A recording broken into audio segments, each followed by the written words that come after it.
violencia moderada. No contiene escenas de sexo. Para mayor comprensión de los menores de edad, debe ser visto en compañía de un adulto responsable.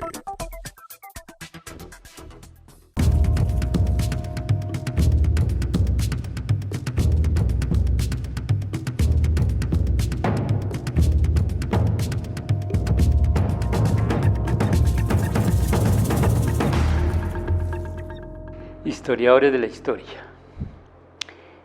En este 16 de junio de 2020 estamos cumpliendo 337 años de nuestra relación religiosa y civil, íntimamente ligada con Nuestra Señora del Socorro, porque desde un primer momento de creación de nuestra identidad municipal formal hasta este momento estamos de alguna manera relacionados con Nuestra Señora del Socorro como concepto religioso, pero además de ahí se deriva el nombre civil de nuestra ciudad, Socorro. Empecemos diciendo lo siguiente: los conceptos de lo urbano y lo rural, de la ciudad y el campo, etcétera, etcétera, fue un concepto del producto de la historia de la humanidad, en términos generales. Hay dos momentos en la historia universal fundamentales. Uno, que la primera época de millones de años, nuestros primeros seres humanos estuvieron migrantes, estuvieron ambulantes, se desplazaban de un lugar a otro y compartieron con el común del resto de animales la tierra, el espacio, la comida, la fruta, etcétera, etcétera. Un segundo momento es aquel en el cual el hombre abandona ese espacio de nomadismo y se va a convertir en sedentario. Y en ese momento es cuando empieza a producir cultura. Porque al quedarse en un mismo lugar, aprende la agricultura, aprende, por supuesto, a formar un diálogo, una comunicación, un mensaje, una escritura, un concepto de Estado, etc. Y eso le va a permitir entonces empezar a formar ese concepto fundamental de lo que es la ciudad, lo que es la urbe. Estar unidos y no esparcidos por el resto del espacio físico. Entonces, ese fue un gran avance en la historia de la humanidad cuando, por razones de la experiencia acumulada, entonces aprendemos a separar lo urbano de lo rural, por supuesto, lo poblado del campo, la ciudad diferencia grande con lo rural, con el campo, etc. Con estos conceptos ya perfectamente elaborados es que llegan nuestros descubridores de América. Nuestro Cristóbal Colón en su primer viaje a nuestro continente, y para nuestros aborígenes fue uno de los conceptos que indudablemente chocaron con lo que era su experiencia. Me explico. Nuestros aborígenes no habían llegado a ese avance enorme de formación de ciudades, de pueblos. Nuestros aborígenes vivían en su espacio de campo, de finca, de hacienda, digámoslo así. Es decir, cuando un matrimonio se establecía, el cacique pertinente le asignaba un espacio sin propiedad privada, pero le asignaba un espacio geográfico donde él podía hacer la agricultura, hacer trabajo, producir, etcétera, incluso para su comida y su alimentación de él y su familia, y además para pagar los impuestos que eran derivados del cacique, para el cacique. Eran formales los bohíos. Entonces, digamos que en términos muy generales, el proceso que se va a dar en nuestra América, al momento de la llegada de los españoles, se le considera como un preestado, es decir, no habíamos dado ese gran paso a la conformación formal de un Estado, como si lo traían los españoles, con todas sus tecnologías y con todos sus conceptos fundamentales de organización urbana. A partir de ese primero de los 4 viajes de Cristóbal Colón, se inician después de ello en la América Latina, específicamente en la América Española, los viajes de conquista al resto del continente.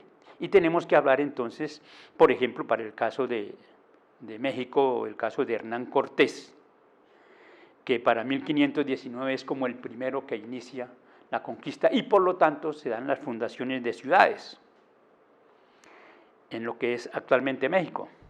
Otro personaje muy importante va a ser entonces igualmente el caso de Francisco Pizarro, el gran conquistador del Perú.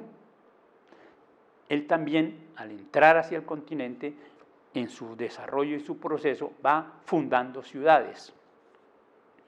Digamos desde ya que hay lo siguiente: la fundación formal de una ciudad se hacía mediante un procedimiento en el cual el conquistador designaba un espacio geográfico y en él distribuía lo que era la plaza principal, igualmente asignaba los espacios para los templos de la religión católica, igualmente para las alcaldías, igualmente para, por supuesto, los españoles y demás, para los cabildos, en fin, se hacía un acto formal. Con eso, por ejemplo, se hizo seguramente en México, por supuesto en Perú y en nuestro país.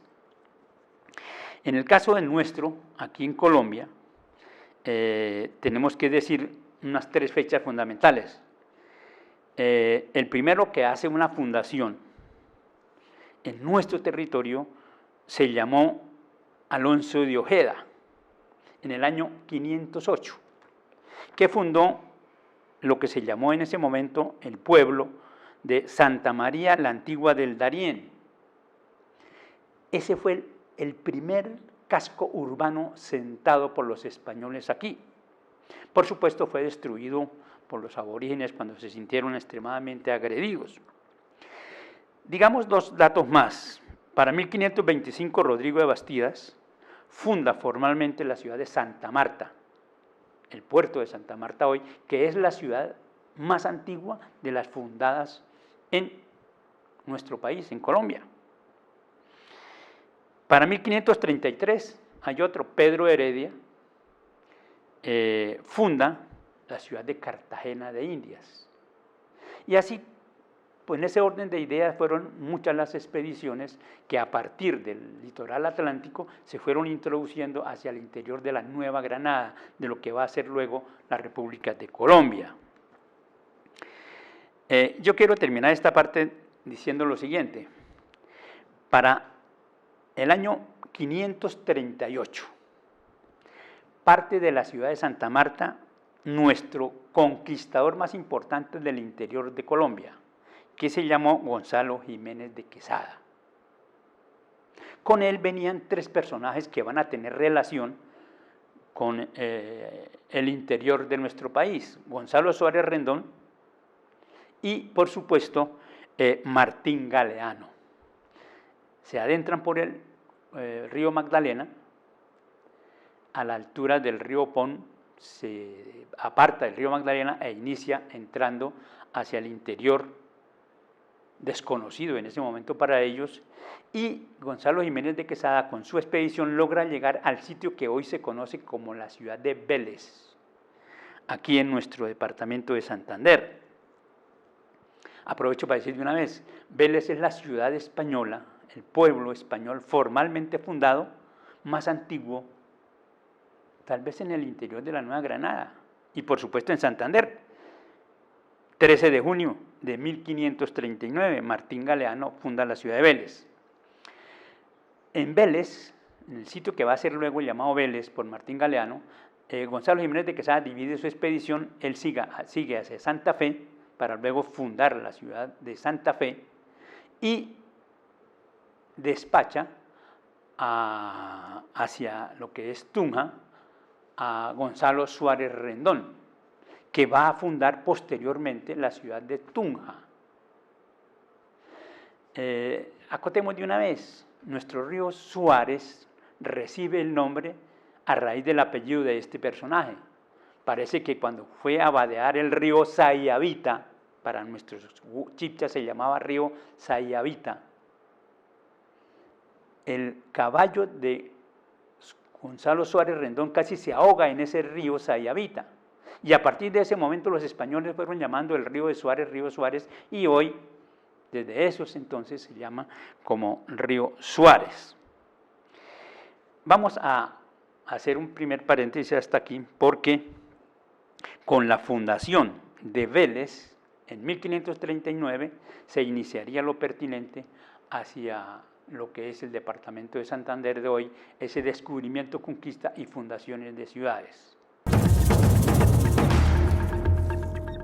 El primer desplazamiento que hace Martín Galeano parte de Vélez en el año de 1540, parte de Vélez hacia el sur, vadeando todo el río Sayavita, río Suárez, y hace un primer recorrido por todos los cacicazgos que componían la familia chipcha, que obedecían al cacique Guanentá.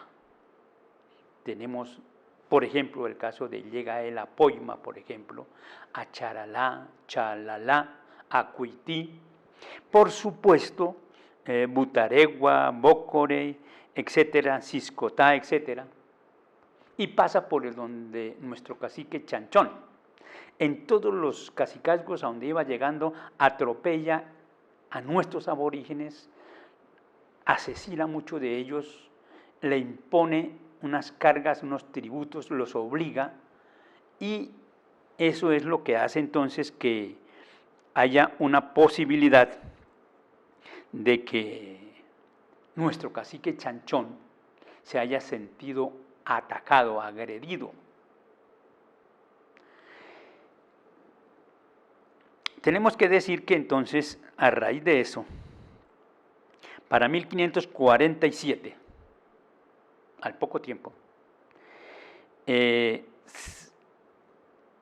Martín Galeano hace una nueva presencia conquistadora sobre el territorio de los guanes y envía a Pedro de Ursúa, un personaje muy ingrato para la historia nuestra, concretamente, para hablar concreto, que se vino con un ejército formado por 80 infantes, unos 20 caballos militares, caballería, con perros, con safles, con armas de fuego, etc. Chanchón se siente atacado y convoca a todo su pueblo para defenderse. Esclarezcamos lo siguiente: en la primera ruta de Martín Galeano, nuestro principal cacique murió, el cacique Guanentá. Para no ser sometido, prefirió volar en los peñones del río Chicamocha.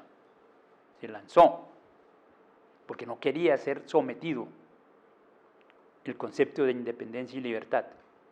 Y Chanchón convocó a todos sus cacicazgos menores para que enfrentaran de una manera valerosa ese segundo intento. Por supuesto, para ese año, 1547, es que se va a presentar entonces cerca a la desembocadura de la quebrada 5000, que desde cuando eso se llama así, la masacre de esos famosos 5000 aborígenes guanes, que fue el bautismo por la independencia y la libertad que va a cubrirnos hasta el día de hoy. Para seguir con el tema, el triunfo de los españoles en esta batalla es lo que va a permitir entonces a los españoles fundar, y aclaremos de una vez, en lo que es el territorio del municipio del Socorro, hubo 2 fundaciones de cascos urbanos. El primero, que se llamó el casco urbano de el pueblo aborigen de Chanchón. Y posteriormente, estando vigente también Chanchón, por supuesto, se funda el pueblo en el lugar que ocupa hoy la ciudad de Socorro.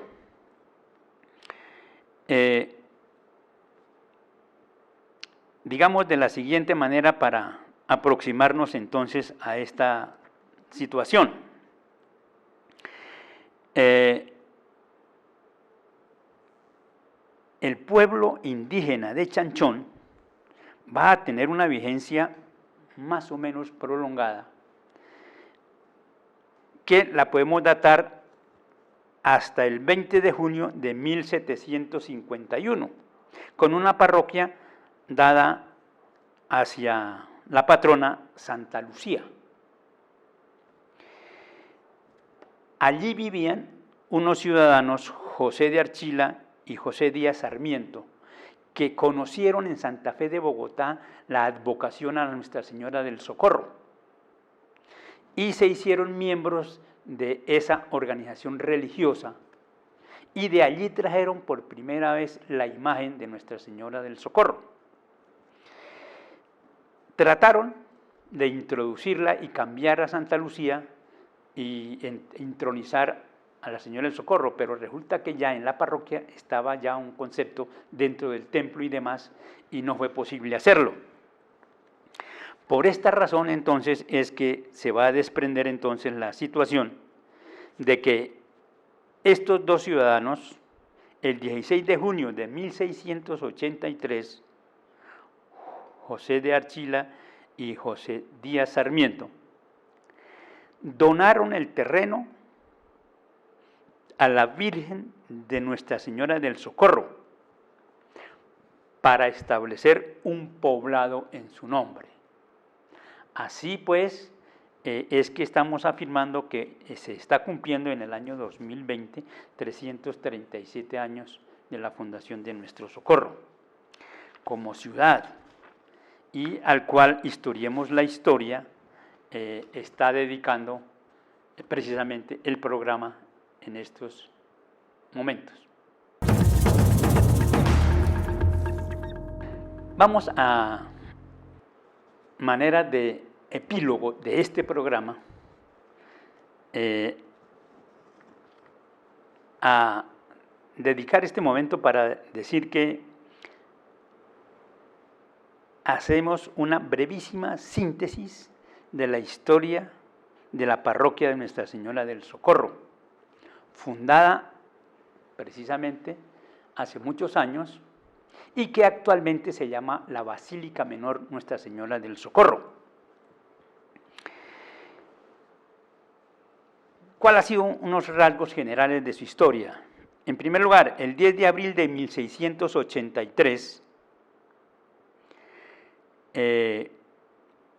solicitaron, lo que los personajes que ya nombramos ahora, solicitaron a las autoridades religiosas y civiles de la época española la creación de una parroquia en honor a Nuestra Señora del Socorro.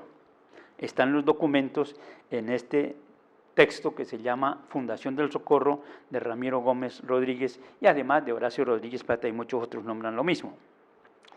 Un segundo momento, el 16 de junio de 1683, es cuando donan los terrenos formalmente para la creación a la Virgen del Socorro, para la creación de la parroquia. Por eso es que se considera la fecha de fundación del Socorro en este momento, en este día. Otro dato interesante, el 27 de noviembre de 1691 se le otorgó por parte de las autoridades religiosas de esa época el título de Parroquia Nuestra Señora del Socorro. Digamos otra, el 25 de junio de 1704, importante este dato, el 25 de junio de 1704, se inició la construcción del primer templo a Nuestra Señora del Socorro. que estuvo ubicado en el lugar que ocupa hoy nuestra Basílica Menor y que tuvo una duración hasta el 27 de noviembre de 1782, cuando formalmente se determinó la demolición de este primer templo para, por supuesto, al año siguiente dar origen a la construcción de este extraordinario templo que tenemos hoy vigente, único en Colombia, con características absolutamente importantes para el turismo nacional e internacional, etcétera, etcétera. Y entonces decimos que en 1873 se dio formal comienzo a la construcción de lo que hoy llamamos nuestra Basílica Señora del Socorro. El domingo 7 de junio de 2020, y aquí viene un dato muy importante con el cual historiemos la historia, nos queremos comprometer de la manera más formal, de la manera más sincera. Este domingo pasado, 7 de junio de 2020, nuestro periódico Vanguardia titula en la página 10A, dedica toda la página, de la siguiente manera: Basílica Menor de Nuestra Señora del Socorro, el monumento para salvar.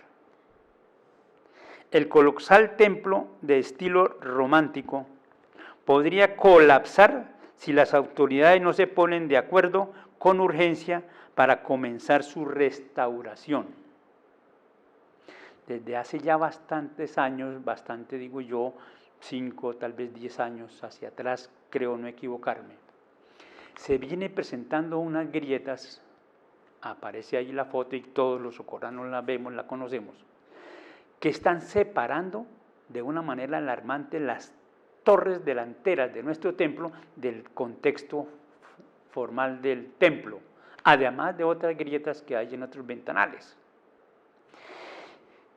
¿Qué es lo que sucedió pues en ese momento de la construcción? Tal vez en 1873 no existía la tecnología de amarrar las construcciones civiles con el tema de antisísmico. Por supuesto, la tecnología de ese momento tal vez no se había dado para hacer esto. Por esa razón, y seguramente los entendidos, yo no soy arquitecto, pero los entendidos en el tema lo saben muy bien, debe haber algunas explicaciones por las cuales se han venido agrietando esa construcción de nuestro templo. Aquí hay un subtítulo que quiero rápidamente leer, dice algunos datos curiosos. En el edificio más grande, es el edificio más grande en piedra tallada de Colombia, con una mezcla de piedra barichara y mármol de Carrara, Italia.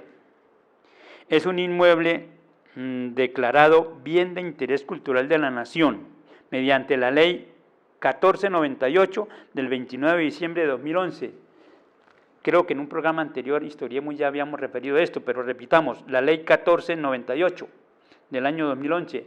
Invito a que las autoridades y todos los socorranos recurramos a esta norma porque allí parece que el Estado se compromete, porque al ser declarado monumento nacional, pues eso implica bien de interés cultural de la nación, eso implica un compromiso de parte del Estado, por supuesto de la nación, del departamento y del municipio, por supuesto de todos los socorranos.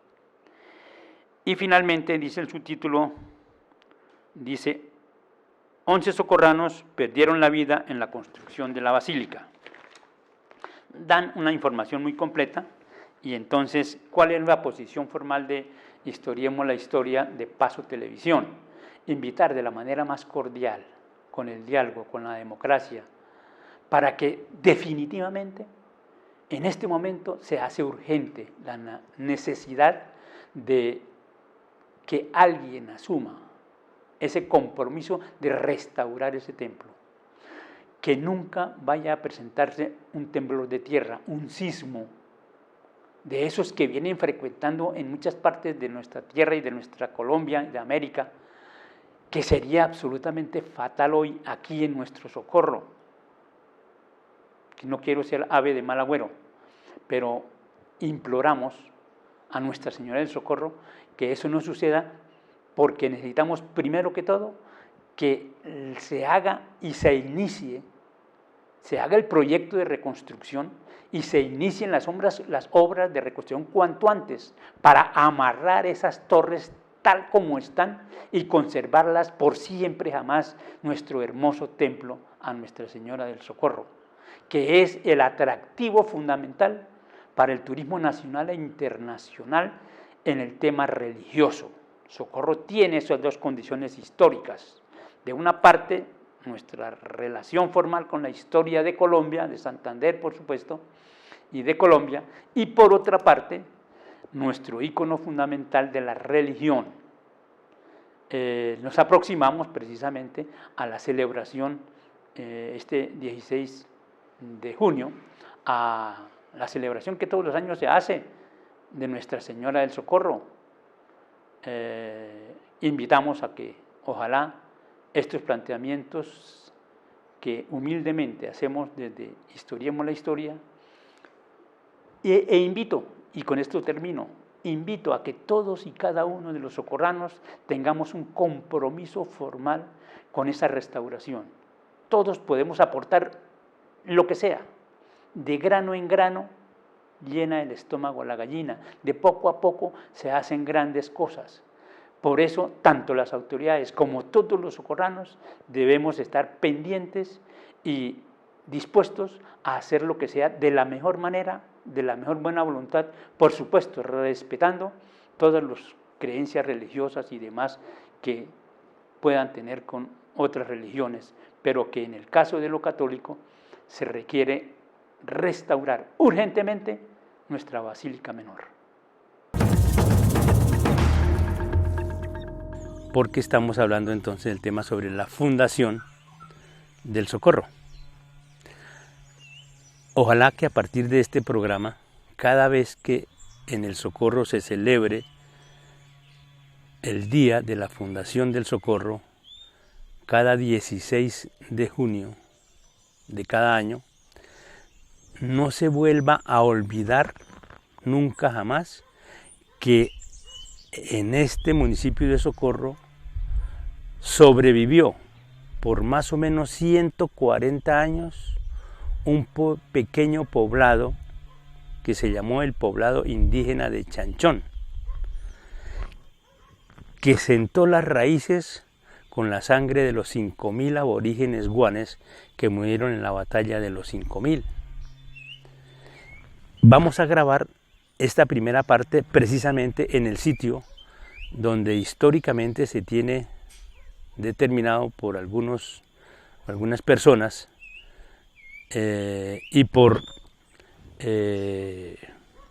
conocimiento que se tiene aquí en la vereda de Chanchón, el sitio donde fue este poblado. Nos encontramos grabando aquí este momento en la vía carreteable que de Socorro conduce hacia la vereda de Chanchón. Unos 4 kilómetros abajo del Socorro encontramos un ramal que al fondo se puede ver, que a unos 10 minutos a pie nos conduce a donde el padre Guillermo Suárez Díaz, muy inteligente, para no olvidarnos del poblado indígena de Chanchón, hace unos 25 años construyó una pequeña iglesia, una pequeña capilla,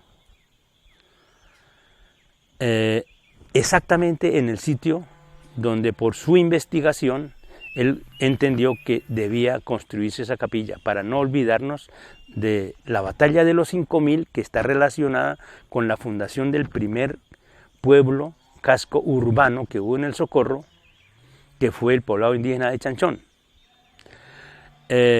Ya para 1683, el 10 de junio, que se considera la fundación del Socorro, este pueblo ya llevaba muchos años de existencia.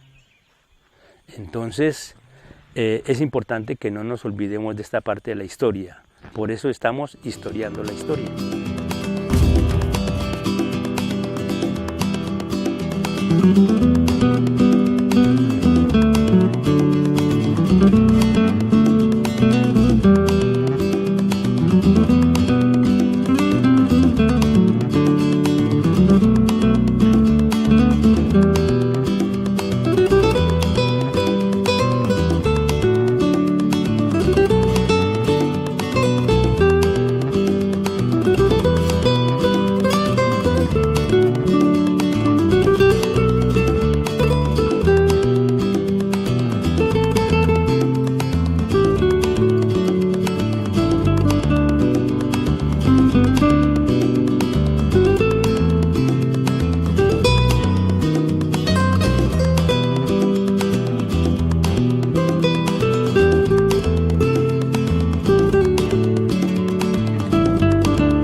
hizo en el Socorro la identificación, la señalización de los lugares históricos y culturales más importantes del Socorro. Un programa del Ministerio de Industria y Comercio con Fontur y por supuesto con la Red de Pueblos Patrimonio de Colombia. Se trajo la identificación hasta aquí a la capilla de la vereda Chanchón. Textualmente dice la placa lo siguiente: pueblo indígena de Chanchón, batalla de los 5000. Según el cronista Fray Pedro Simón, los aborígenes guanes eran altos, blancos y sus mujeres muy hermosas. El 21 de enero de 1540, el español Martín Galeano emprendió la conquista del territorio guane y al llegar a predios del cacique Chanchón, éste lo recibió con desprecio y arrogancia. El maltrato del conquistador Galeano hizo que Chanchón reuniera a todos los caciques vecinos para defenderse. El comandante español Pedro de Ursúa, cumpliendo órdenes de Galeano con un ejército de 80 infantes y 20 de caballería, con armamento militar de última generación para esa época, se lanzó enfurecido contra los indígenas guanes armados únicamente con macanas. Por la diferencia de armamento y estrategia militar, murieron más de 5000 indígenas. Los vencedores españoles organizaron el primer pueblo al que denominaron Pueblo Indígena de Chanchón, que 200 años más tarde dejó de existir por una orden de la autoridad española.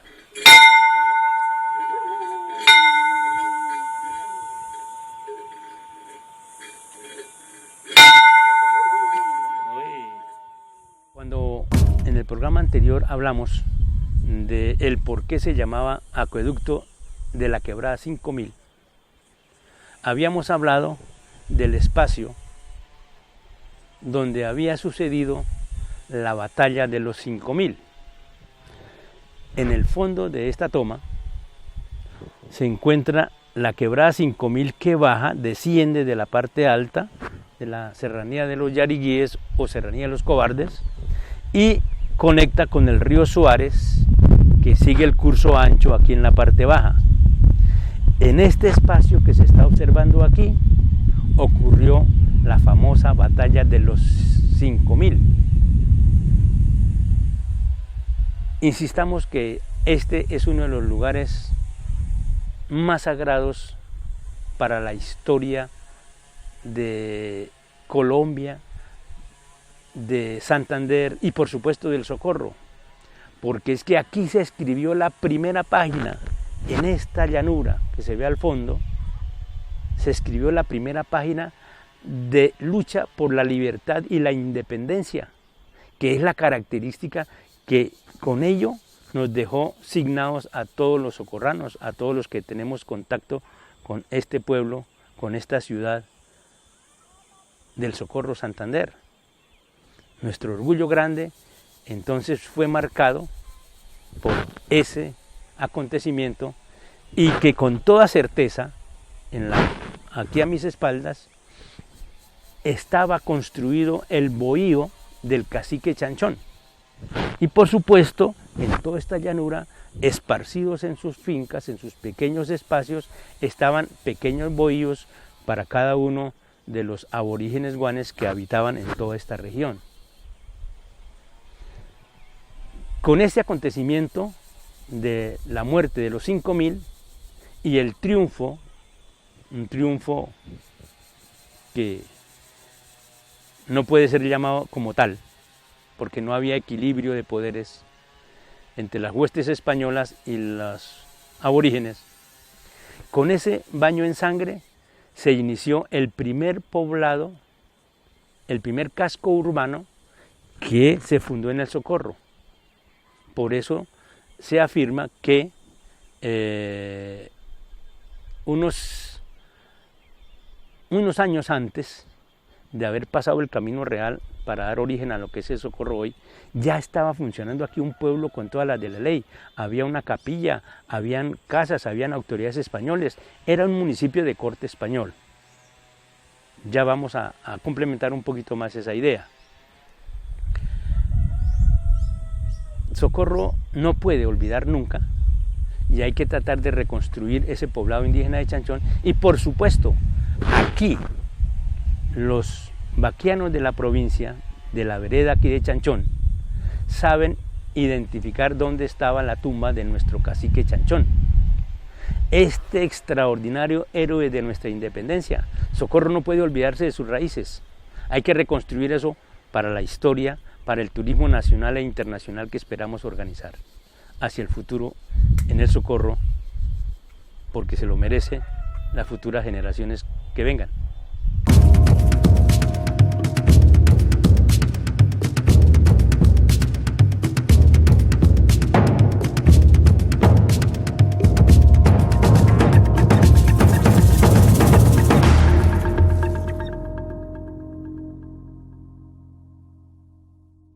Con ese triunfo de los españoles,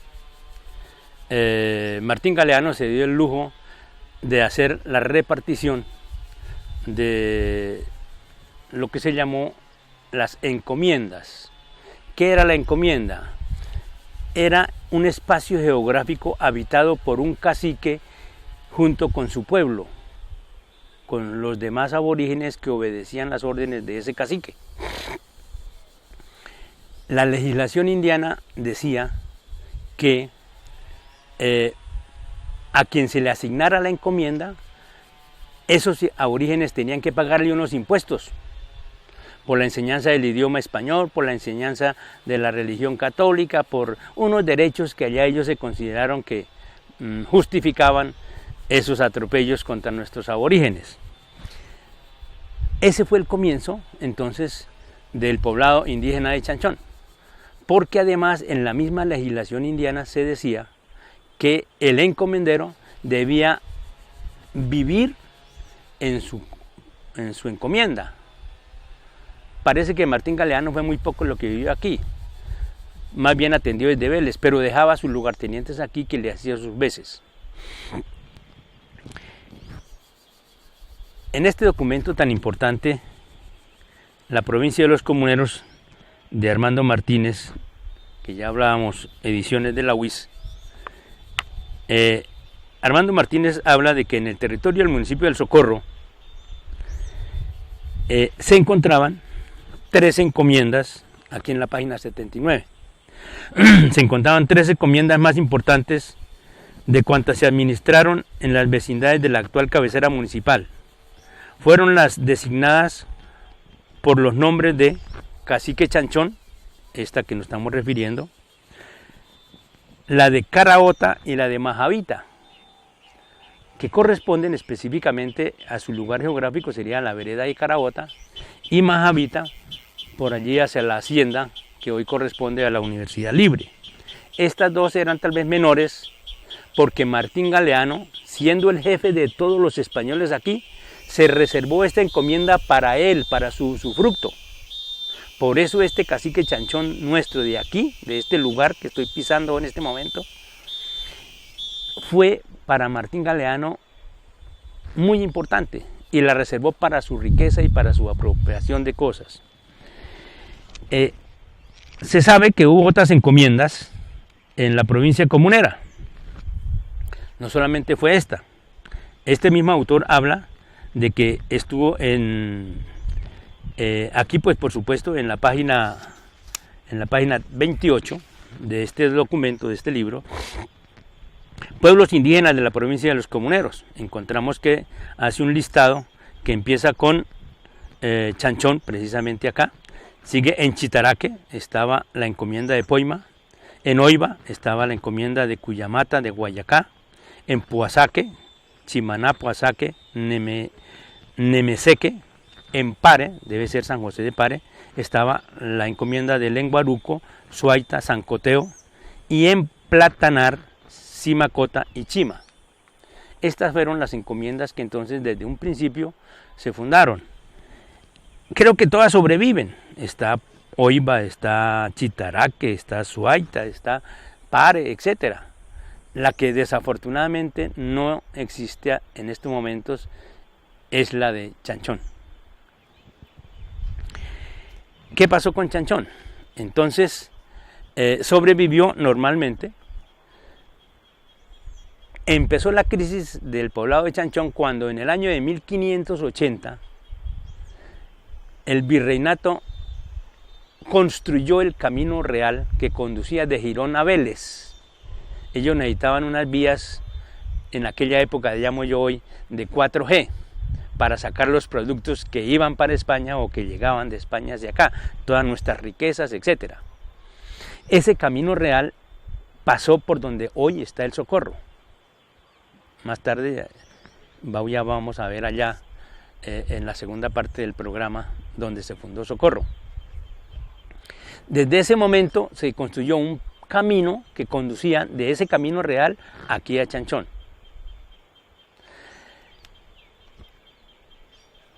Se habla de las posadas en el camino real. ¿Qué es una posada?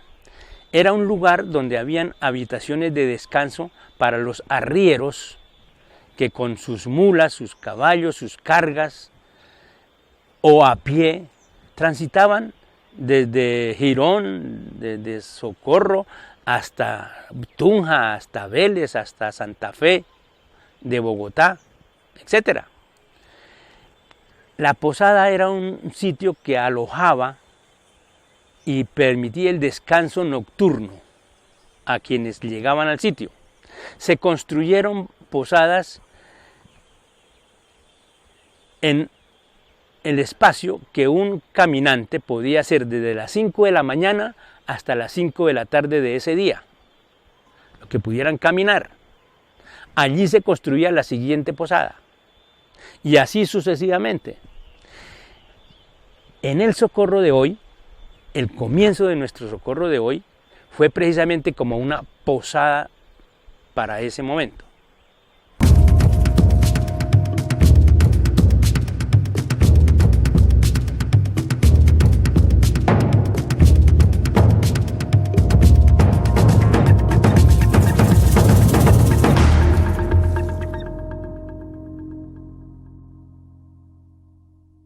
El padre Isaías Ardila, el pueblo indígena, el pueblo de los Guanes, en la página 366 afirma lo siguiente: en el Archivo Nacional se encuentra el documento que fue como la definitiva acta de defunción de este antiquísimo pueblo y que reza así: en la parroquia Nuestra Señora del Socorro, a 3 de junio de 1751, el capitán don Diego Antonio Céspedes de Loyola, el alcalde y demás, ordenan trasladar la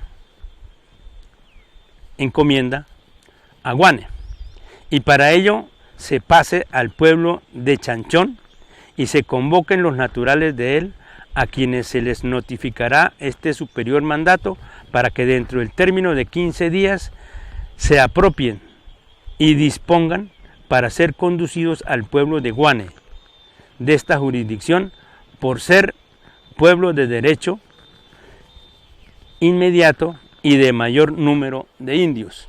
El documento continúa más adelante. ¿Qué se llevaron de aquí a Guane?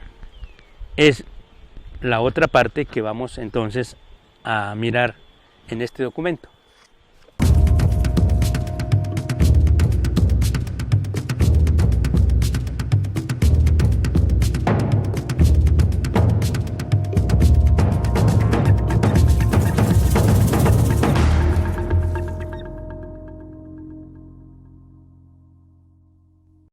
En Isaías Ardila, en la página 400, encontramos un pequeño espacio de su descripción para decir entonces qué se llevaron específicamente del poblado indígena de Chanchón para Guane. Encargo muy importante correspondió al doctor Benavides acoger permanentemente a los últimos 13 indios que habían quedado en el extinguido pueblo de Chanchón, y a quienes, como ya vimos en el acta de entrega de los mismos, agasajó mucho. También tuvo que recibir por medio del presbítero Nicolás Rodríguez Terán todas las alhajas de la iglesia de aquel curato, todo lo que había dentro de la iglesia, de las cuales no quedó allá ni una tablilla.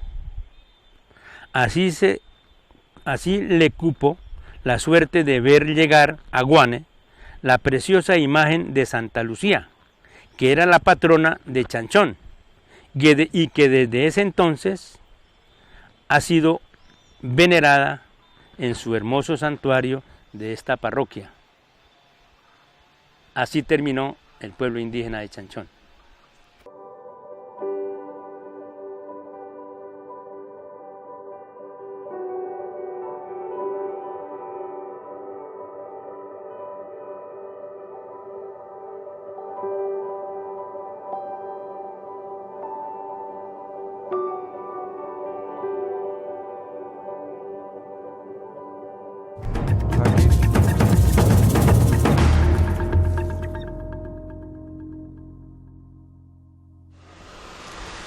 Nos encontramos entonces en este momento en el Parque de la Independencia del Socorro para hacer algún planteamiento muy corto sobre la fundación de Socorro en el sitio que ocupa hoy.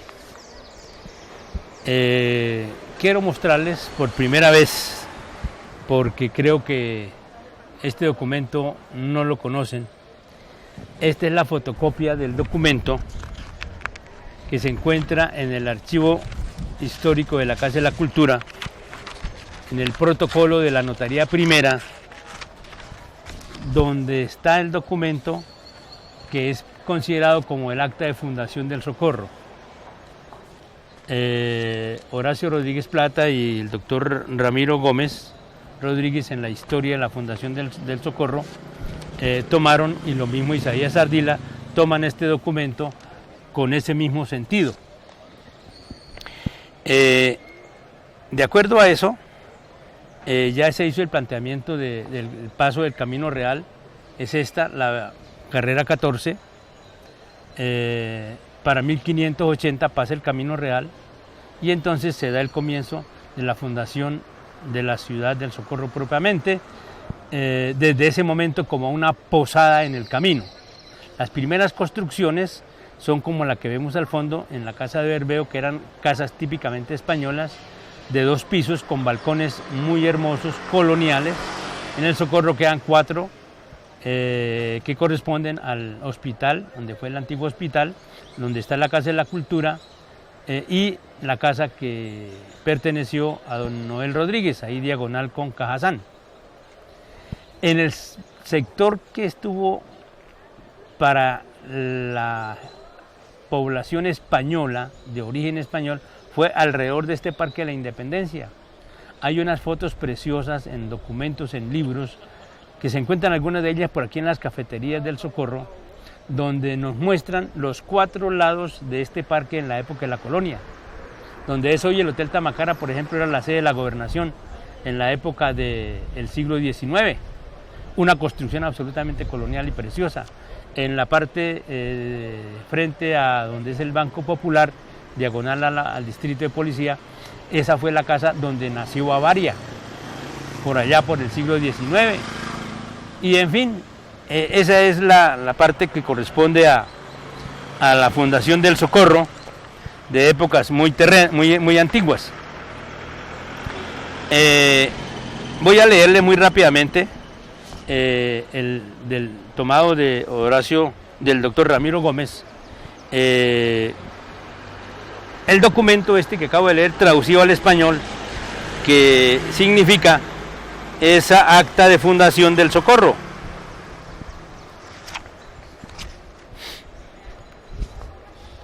Dice Ramiro Gómez: prácticamente sirve de acta de fundación la siguiente escritura de la Notaría Primera del Circuito del Socorro en los folios 227 y 228, los que acabo de mostrar, por medio del cual el alférez José Díaz Sarmiento y José de Archila donaron los terrenos ocupados por la actual ciudad a la Virgen de Nuestra Señora del Socorro, y a la vez legalizaron la situación de los invasores de tierras, que no otra cosa fueron los primeros pobladores del Socorro. Continúa el documento, que es bastante extenso. Indudablemente que allí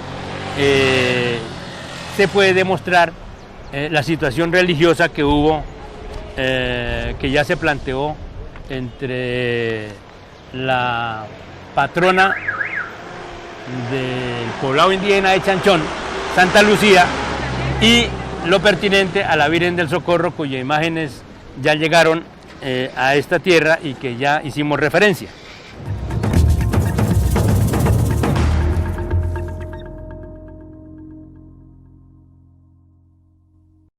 La Virgen de Nuestra Señora del Socorro era venerada en Europa, principalmente en Italia, en las ciudades de Palermo y Messina, desde el siglo XII.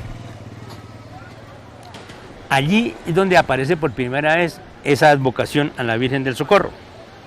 De allí el padre Francisco Veráis, de la Compañía de Jesús, quien vivió en Santa Fe de Bogotá, introdujo en el Nuevo Reino de Granada la devoción a la Virgen del Socorro y fundó la congregación y cofradía de los devotos a la Virgen del Socorro, de la cual dijimos ya formaron parte las dos personas que ya nombramos, que hicieron la donación de los terrenos del Socorro. Siguiendo con la historia, el 21 de noviembre de 1649 se celebró la primera fiesta a la Virgen del Socorro en Santa Fe, hoy Bogotá. Aún no había llegado al Socorro.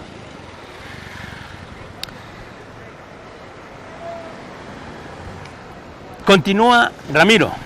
Tal éxito culminó, continúa Monseñor Restrepo Posada, con el hecho de que, a petición de la congregación, el sumo pontífice Inocencio X, con una bula Omnibus Christi Fidelibus, dada en Roma el 13 de agosto de 1653, concedió jubileo plenísimo a todos los congregantes para el día que trajeran a la congregación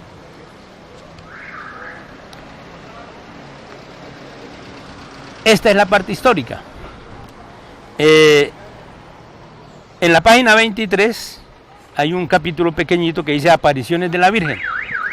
Y empieza Ramiro hablando de las leyendas de la aparición de la Virgen del Socorro. Y entonces fundamentalmente nos describe principalmente dos leyendas. Alguna primera por allá para 1562, en plena lucha ya de los españoles contra los aborígenes guanes, describen la aparición por primera vez en el cielo de esa época, una imagen a la cual atribuyeron que era la Virgen del Socorro. Pero la segunda, que es la que más se tiene conocimiento hoy, es aquella que ideó el sacerdote socorrano padre José Manuel Gómez Parra. En el año de 1676, dice la leyenda, vivía en el Terán una señora con una niña y describe todo el proceso de esa niña desobediente, donde la envía a traer leña, dice aquí, no fue agua lo que algunos dicen, sino a traer leña, dice Ramiro, y la niña desobedeció y en fin, ya toda esa otra temática pues la desarrollan en el sentido de lo que se conoce hoy como la aparición de la Virgen en el sector del Terán. Finalicemos esta parte de historia de la cosa religiosa, que la parroquia fue inmediatamente erigida bajo el título, después de que donaron los terrenos, la parroquia fue erigida bajo el título de Nuestra Señora del Socorro en 1683, por el ilustrísimo señor Antonio Sáenz Lozano. El 20 de marzo de 1895, ya en el siglo XIX, su Santidad León XIII instituyó a Nuestra Señora del Socorro patrona y titular de la diócesis. De esta manera, pues hemos descrito muy someramente los temas históricos relacionados con el pueblo indígena Chanchón y con la fundación del Socorro, y la parte religiosa con las leyendas y con toda la parte legal de los dos soberanos papas que tuvieron que ver con la historia de la Virgen del Socorro.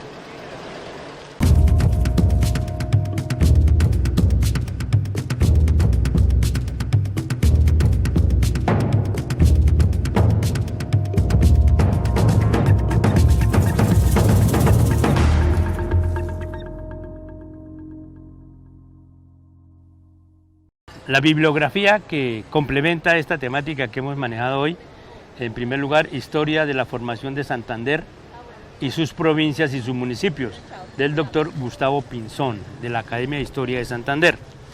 Hay tal vez un texto nuevo que quiero enseñarles, el Libro de Oro de Santander. Este es un buen documento que también da mucha información sobre toda esta temática. Por supuesto, el que ya nombramos desde hace ya varios programas, El pueblo de los Guanes, del presbítero Isaías Ardila.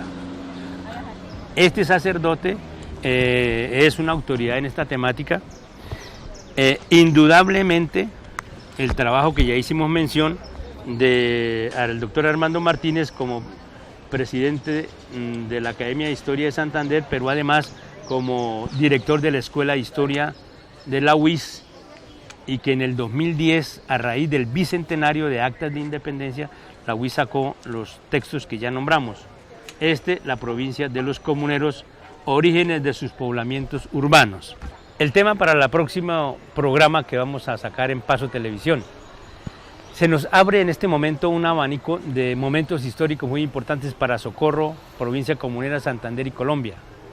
Digámoslo muy rápidamente. En primer lugar, el 10 de julio, que ya se nos avecina, lo de las actas de independencia, que en el Socorro fuimos primeros. Se nos viene lo del 20 de julio en Bogotá, es otro espacio muy importante de nuestra historia en Colombia que hay que historiar. Pero igualmente se nos viene el 28 de julio para hacer un homenaje grande a nuestra heroína María Antonia Santos Plata, en sus 199 años de sacrificio que se cumplen este año. El año entrante serían los 200 años del sacrificio de Antonia Santos. Igualmente se nos viene después el tema de la batalla del Pienta, en la cual la provincia comunera, Socorro, estos charaleños, en fin, hicieron una gesta importantísima. Pero después de esto se nos viene una fecha aún más importante tal vez, que es el origen constitucional de Colombia y de América Latina. El 15 de agosto de 1810, con la publicación, la aprobación y la promulgación de la primera acta constitucional de Colombia y de América Latina. Entonces, todo este abanico de momentos vamos a tratar de historiarlos. Empezaremos entonces en la próxima con lo referente al 10 de julio de 1810, actas de independencia, primera la del Socorro.